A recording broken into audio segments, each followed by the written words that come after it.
ایک دفعہ کا ذکر ہے کہ ایک دور دراز ملک میں ایک عقل مند بادشاہ حکومت کرتا تھا۔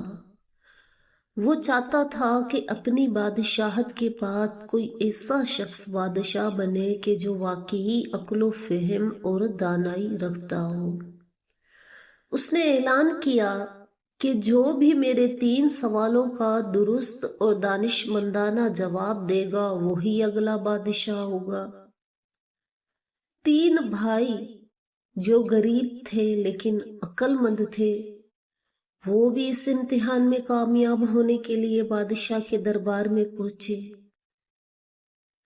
بادشاہ نے ان سے پہلا سوال کیا کہ دنیا کی سب سے قیمتی چیز کیا ہے؟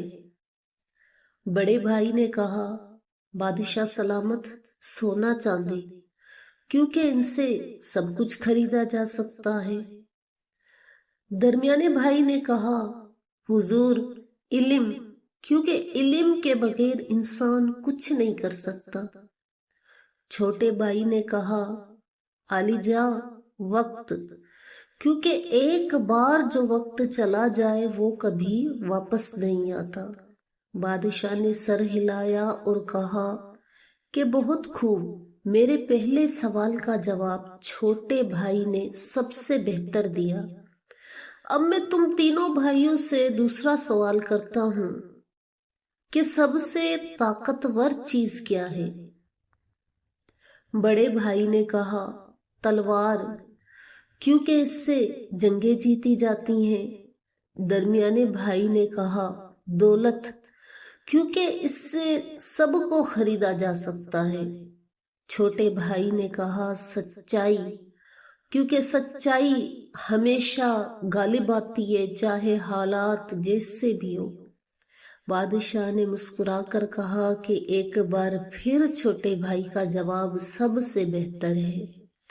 اب میں تم تینوں بھائیوں سے تیسرا اور آخری سوال کرتا ہوں کہ ایک بادشاہ کے لیے سب سے ضروری خوبی کیا ہے؟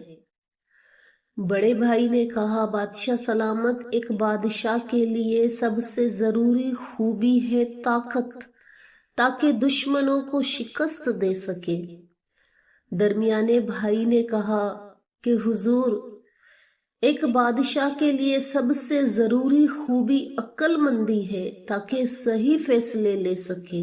جبکہ چھوٹے بھائی نے کہا کہ عالی جاں، ایک بادشاہ کے لیے سب سے ضروری چیز ہے انصاف، کیونکہ اگر بادشاہ عادل نہ ہو تو سلطنت برباد ہو جاتی ہے۔ بادشاہ اپنی مسند سے اٹھا اور چھوٹے بھائی کے قریب جا کر بولا کہ تم ہی میرے بعد اس تخت کے حقدار ہو، کیونکہ تمہاری باتوں میں دانائی، سچائی اور انصاف کی خوشبو ہے۔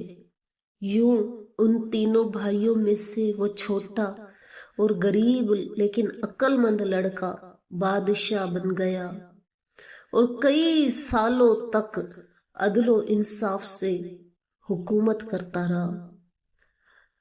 تو اللہ تعالیٰ سے دعا ہے کہ ہم بھی اپنی یہ جو چھوٹی سی مملکت ہے، ہمارا جو گھر ہے، ہماری جو فیملی ہے، ہم بھی اس میں سچائی، دانائی اور عدل و انصاف سے حکومت کریں۔ آمین۔